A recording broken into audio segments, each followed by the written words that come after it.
And I'm like, you sitting with him on the like this? What are you? A boy? What do you have when you go to the bathroom? What's right here? A penis?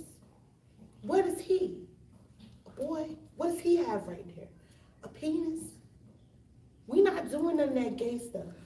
You don't go down the slide with nobody with a penis all on you going down the slide. If his penis on your back, where's his penis located? Right here.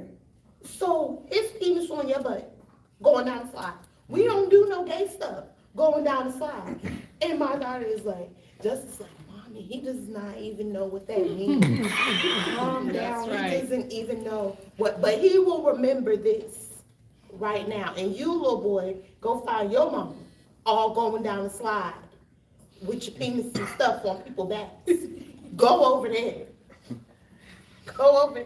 And he was little. And I just remember being so angry that they were on the slide like that. So I just say the thing, mom's and them. So he probably, at the time, he probably didn't know. But Justice will tell me now, to this day, like, you remember he was going down to whenever something gay comes up.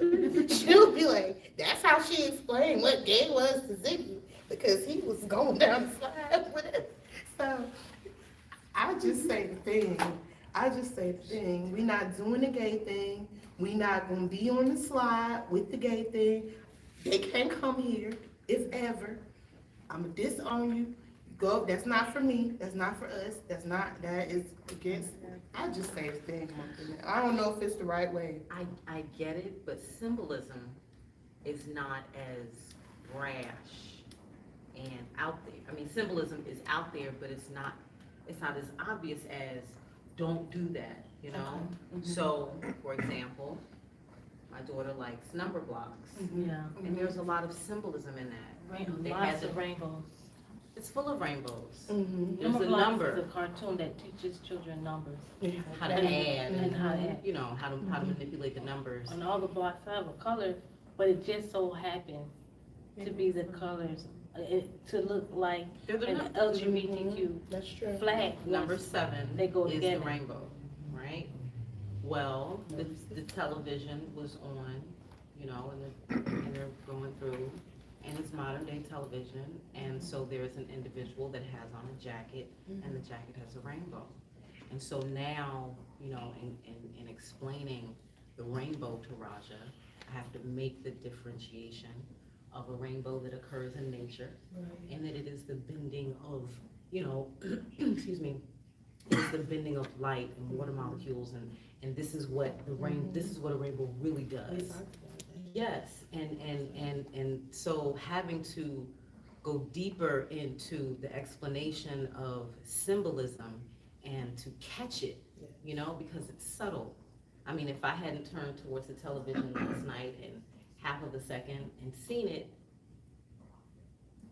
they only need to see it 3 times before it's actually in there. And then when it's in there, you don't actually know how long, how far and deep it is until. Yeah, and we haven't made enough of our own material such that we have a choice. Like number blocks is a really good, aside from the hidden symbolism that's there, it's a really good video series to teach number sense.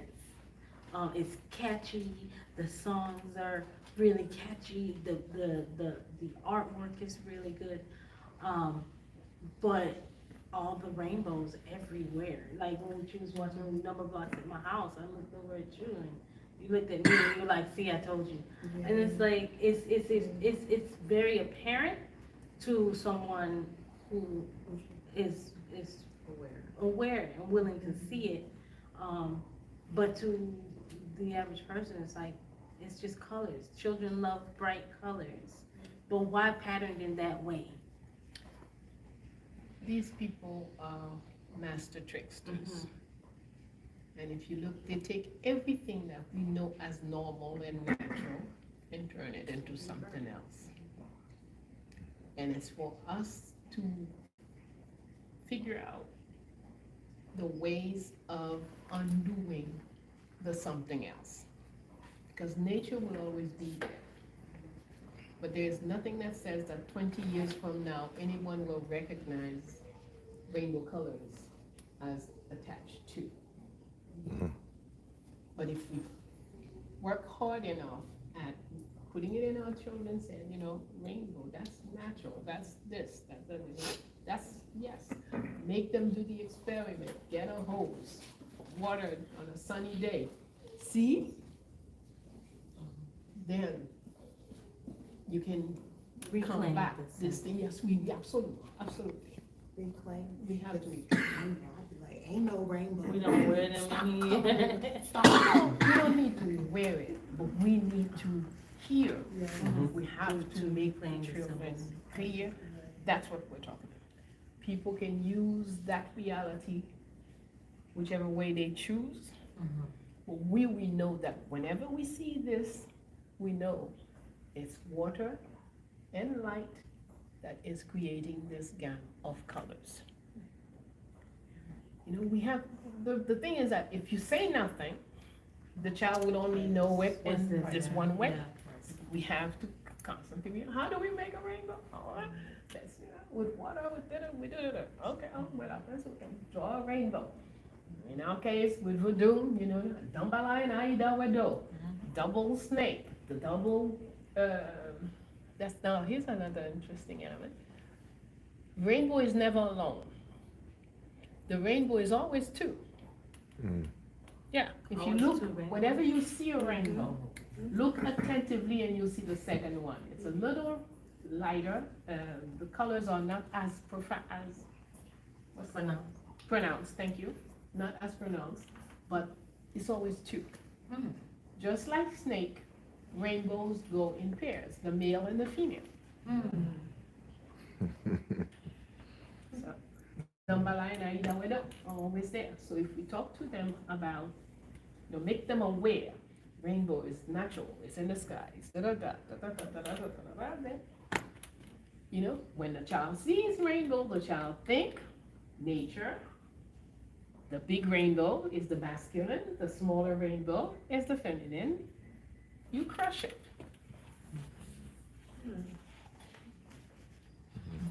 Took a picture of a rainbow that day. So did I. Okay. So we have to, maybe, we need to create a story about rainbows. Create or tell the story of a rainbow. Sort of like what we did with the alphabet. Right? You take the alphabet, you reconfigure it to where, and we'll do the rainbow. We'll make the rainbow a thing. That's right. Because that's exactly what they did. They take what is natural, what is this, and then they give it a new thing and they pump it all over everybody. Well, you do the same in your world. Yeah, and in Ani's book, Norma Ani's book, like, I have plans for a whole 5-part series for her book, because you can't just, you have to take it in pieces. But one of the books is called Urugu's Ways. So not only we can tell the truth about the rainbow, but in that book we can tell about one of the ways of deception is to take something that seems right, but then to give it elements of wrongness to it, so that when you look at it, you start to disassociate. Because once we teach them how to see it, they see it. That's right. I would make a little difference. I would say, I wouldn't stand on right and wrong. Yes. I would say for millions of years, the world has seen the rainbow this way.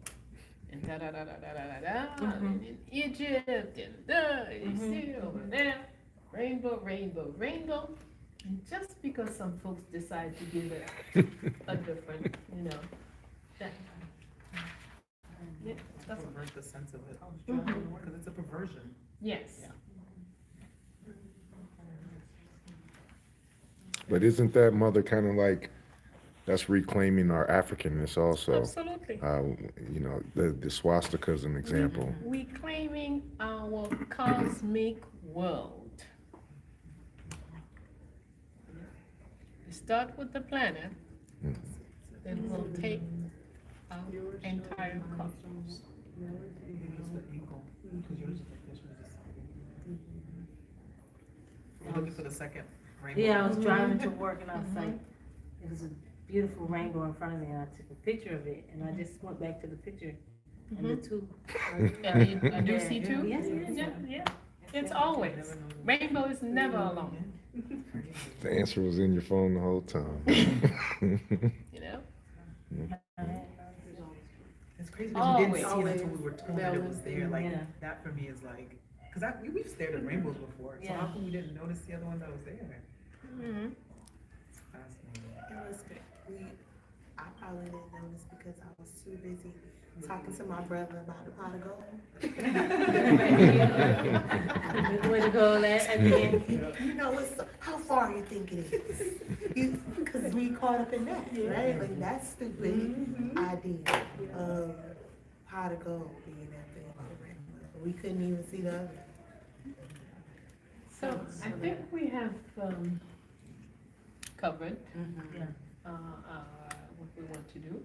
And you should take the time to identify 4 things that just anyone could contribute to, could help bring about.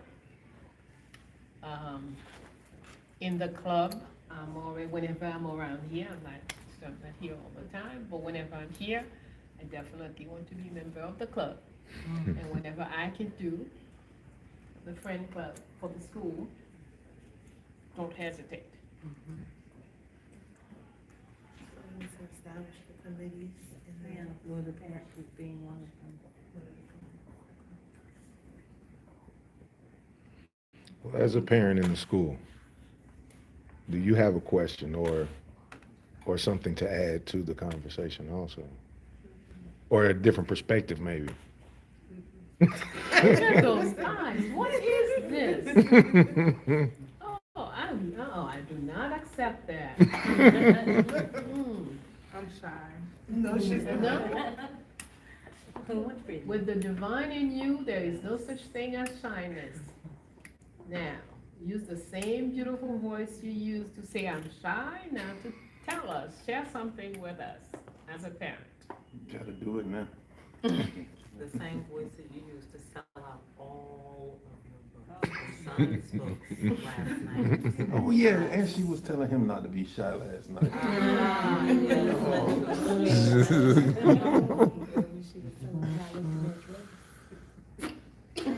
Yeah, that voice. That's the whole. Project your voice. I love the school. I absolutely do. It's a lot that I know could improve. And the parenting is absolutely one of them. You can tell us things that we can improve also. Cause we can form groups and make suggestions for people to do at home. Yeah. But whether or not they do it, we don't know. Some people would rather pretend to do it rather than really do it. Like, we don't have any control of it, but we can, offer, this other element for things that we have control over, Okay. that you see that can be done better. And we, Oh, she said, can she think about it? can't you think about it? You probably have thought about it. Cause as a parent, I know if I had my child in a space for a while, I would have seen and noticed and observed and said, this or that, or whether I said it to anybody else or not. The one thing you don't have to worry about is offending anyone. No, that's not it. I think the structure. The kids seem a little more free, but I understand why. Then I would like it if it was something I was doing. And I know it's because of the parents at home that the children come to the school and think they can be as free as they are with you guys. So I think you guys need to step down a little bit harder and shake them up a little more. And tighten it up. Didn't expect that one, No, it's things that Yes, we absolutely. talk about all the time, like we have systems and structures in place, but if we're not like on top of them, they don't always follow those systems and structures. You've been inside of AK space but here, like, even from the way they line up, to the way they go to the bathroom, to the way they get their bag off the shelf, to eating lunch, everything has systems and structures. And we sometimes, being limited in number, can start to do one thing over here and instruct them to do that over there. But you have to be right there saying, no, okay, now line up, now go this way, do it this way. When we do that, it works. When we try to multitask and do any of the other 10 things that need to be done in that moment, it falls apart. One of the things we have found that helps is having an alpha male in the space. They seriously respond, particularly and especially the boys, to that presence. And it does not take much. If AK walks through the door, they become different children immediately. Her husband came by and he said, I want to offer a project just for the boys, and he made soap with them. But just during the entire process, first he came in, he looked around, he saw what they were doing, he saw the one that was the ringleader, snatched him up, took him to the side. You could hear a rat piss on cotton the entire time that he was working with them. The fact that there's a lot of female energy that is trying to multitask in itself, in its disciplinary and masculine that's another thing too, not having that balance of alpha male energy in the space that some of the boys respond to very well. So, Mama Bello, when you operated your school, how did you all maneuver in that structure?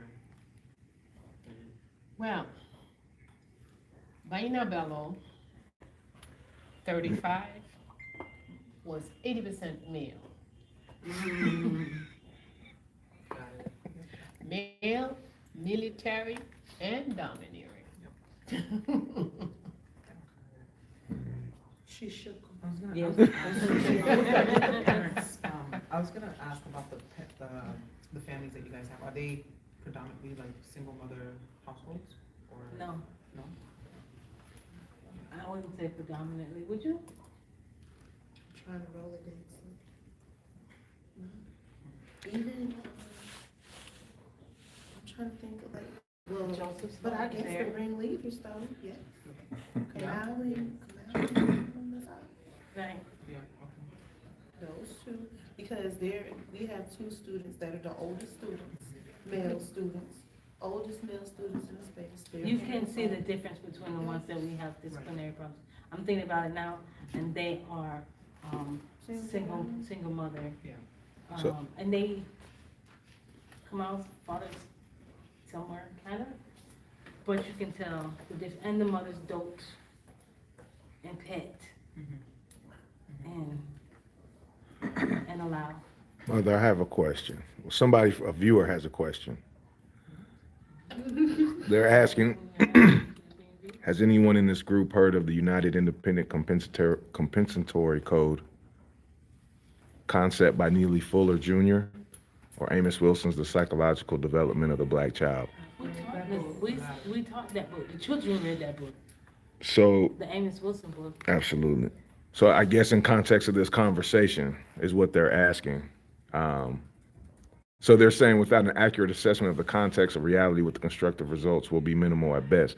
So with reading that book, the Amos Wilson developmental book, has that helped, I guess what they're asking, has that helped the child understand where they're at? Do the parents read that book also? Parents have not been And so, reading along with us. That might be something we can start to add. The children know more a history, culture, and consciousness than their parents do being here. The parents are not required to read along. that kind of goes back to your point, and because I think a good example, remember the child that told you about the app. I think that's a very fitting story for what we're talking about, and how the child didn't want to give up any information. And I think that right there is trying to It's fight. very indicative of her family too. Right. So, I It's think. talking about there's a young girl who she was here last night. I don't know if she discovered it, I don't know if her father told her about it, but it's an app that apparently you can just click like this and you make money, like real money doing it. They send the money to you via Cash App. And I was like, I've never had that before, just being able to swipe, and they send you real money via Cash App. That makes no sense. Are you doing a job? Are you doing something? Or are you just swiping apparently you're just, I don't know, I still haven't looked it up. But I asked her to, tell me what that is, because I've never heard of that. I think you're being scammed. I don't think it's real. No, it's real. I go home, I do it every day. So I wanted to see it, just to see if what she was saying was true, see if she was being scammed. Her best friend wanted to see it so that she could do it too. Well, she didn't show either of us the app because she didn't want to reveal her secret to making money. So I spoke to the father about it, like how hoarding of information and how against what we teach here that is. And what he had done for her is made a sales page to where you can go and pay $19.99 and she would send you a PDF with the information on where to find it and how to do it. And instead of her just telling her best friend, she's referring her best friend now to her sales page where she can go and spend $19.99 to get the information. So I'm approaching the father, a consummate capitalist. I'm approaching the father telling him, what you're teaching is antithetical to what we do here at the school in terms of cooperative learning and learning together, growing together, building together. This is her best friend. And instead of him seeing that, he said two things that were disturbing to me. One was, in this world, people take advantage of you for the information that you know. And if we have to err on the side of her being taken advantage of and people taking her information and using it, or on the side of her hoarding her information and using it for her own gain, we're gonna err on the side of that. So that was the one thing. And then he said it with a joke, but almost accused me of being adamant about it so that I could use the app to make money myself. And I'm like, I don't have time for that. I'm not the swipe person. If I wanted to make money, I have so many ideas in my head that I could produce and sell to the world. Like, why would I do that? I don't have time for that. Well, I'm telling you this for your daughter and her development and her thinking and how she is growing up to be. And even last night, she asked to volunteer at the stand and then asked what she was going to be. The stand is the business that the children created. And then after asking to volunteer, she asked what she was going to be paid for her efforts. Which was very indicative of the same thing. So then we were like, you're volunteering. You're like, how are you going to volunteer? So then she went there and she still found a way. And so the ingenuity of it all is to be not praised, but if she had a balance in the way that she was using it. Because she went to the stand, she's selling, and then she said, you know what? I'm gonna sell the item, I'm going to get the money from the item, and then I'm gonna use my gift of gab and words to convince them to give a tip. So she would sell you the cake for the $1, and she said, well, wouldn't, when you're at a restaurant, you usually tip your waitress, right? Things like that. So she started getting these tips, and she's showing it to me. I said, no, they're not tipping you, they're not donating you, they're tipping to the school, they're donating to the school. And I made her put the money in the cup. But she was so adamant. She was like, look, if they give a donation, I'll put it in the cup. If they give a tip, can I keep half the tip and give half the tip to the school? And so when I told her yes to that, oh man, she was throughout this place selling everything she could to. So that is a talent that is to be. It's a skill. It's a talent. I think she left with $3 in tips. They had put $3 in the jar of having generated extra money for the space. But just that. There's so many different elements we have to deal with from people's homes, but that uber capitalist idea and balancing that with creating and extending out, because what we do here, the things that we do, a lot of them we put out in the world for consumption so that they can see a complete cycle. You create something, you do it well, you put it in front of the community will exchange money for it. So when we were writing a book series together, and I had talked to them about copyrights and patents and all the intellectual property, and she convinced the other children that since they were a part of the creation process, they should have intellectual property rights to the books. And what percentage were they going to get from the assignment? So, Mother, I think, so I was kind of asking the question, where do you start with the parents with that? Right. Like, So what do you, is there anything to wrong say? with it. They're proud that she has that much ingenuity and ability to assert herself and make anything work. And I was not successful at explaining how imbalanced, not that it's wrong, but just how imbalanced it is. Like I'm providing all the material for the books. I'm paying everything for the books. And I try to explain to them work for hire too. I'm paying everything for the books. I'm providing all the material. I'm teaching you how to write, and you're not actually writing because you're not really good enough. I'm just allowing you to think that you are, and you do the lessons, and then I bring it back, I edit it, and then it's a lesson for you. Right? But I would The whole argue that it process is is a wrong. lesson for you. Mm-hmm. But then, when I spoke to him again about this conversation about intellectual property and how she galvanized all the children to protest, But I would argue that he is said, wrong. what's wrong with Yeah, that? but I would say that is wrong for you to think that you can usurp or take advantage of something that someone else and others have put together and think that it's about what you can get out of it. There is something fundamentally wrong with that. I'm only doing this because of what I can get out of it. And then when it's even more so what I can get out of it financially, not, how I can make this bigger so that all learners can have access to this. I want to be able to, have copies so that I can make sure every child on this planet has it. No, your concern is the money. And so that means a child like that will quickly be a prostitute to currency. Mm-hmm.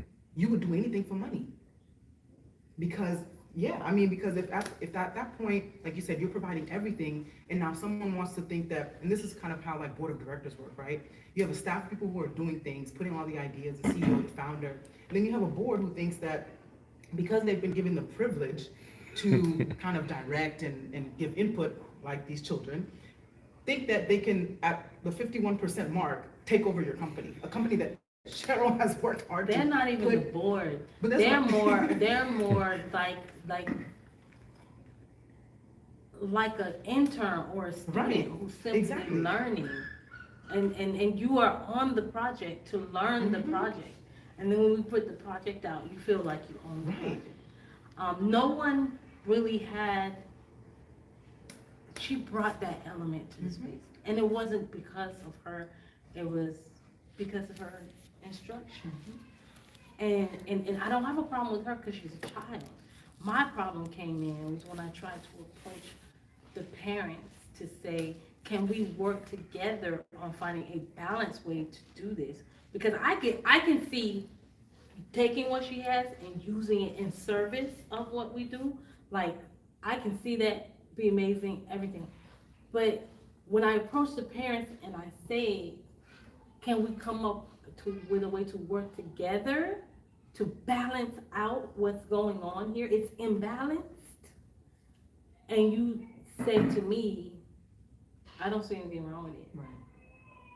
That's the part where I have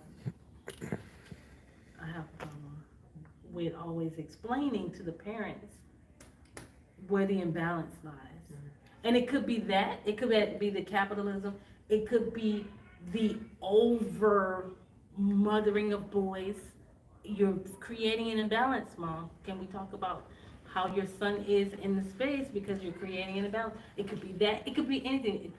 Approaching a parent about the imbalance that they are creating and how that goes against what they send their children here to learn is sometimes challenging. For sure. If you Especially- can explain this situation to me later, I can come up with some paperwork for you. To What, give to say him. it again? If you could explain it to me later, I Mhm. can come up with some paperwork for you. I can draw up something for you, Like, are we talking like a legal? contract, yeah. What I need, No, you ain't gotta do it right now. no, we don't have to do it right now, but what I need in general, and I had an attorney, what I need in general is something that all parents sign when they come here, because we create things, and Mhm. sometimes those things are for consumption. And it's the same thing that you would get if you were to go to work for a corporation and you created something for that corporation while you were there, like a work for hire. Right. You have to go in with the understanding that that belongs now to that corporation. And you're agreeing to that. I need that not for the children, I need that for the parents. I got you. I got you. Yeah, because I don't want to create an album or create a book series or create a this or that, because those creations for the teaching of the children, for the learning of the children about the process. I don't want it to become about who's getting a part of the profit Right. from the da-da-da. Because the idea is that if and when there is profit, we can lower the tuition. We can possibly make enough money from the things that the children create to have the tuition be half of what it is, to have the tuition be free, because the money is coming from another source now, you see. That's the idea. But then when I have to haggle with you in the process of getting it there as to why you and your children don't have a piece of the pie that isn't even fully baked yet, like, we need a document that they sign upon registration. Say, you understand this, we don't have to have this conversation again. Yeah. I got you. I can come up with that. I see the looks on your face, Mama Bello, you're like, is this real? Is this a real thing? But that's the kind of people that this society produces. And that's what is dominant around the world. This whole mentality that, me, my cut.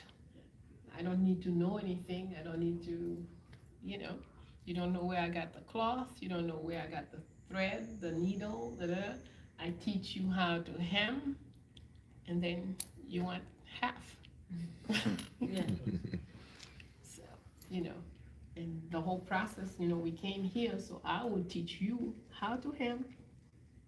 But now you want half of the cost of the dress. Something is very wrong, but that's the way this society functions. So I don't see those who've been touched by that virus. Yes. I don't really see what kind of a cure, Mm. you know. Even, yes, I agree with you to have something that they would sign as they come in, but then these people also have no words. So you have to be prepared still. When it comes to money, there's no words. And I think the balance that you're talking about,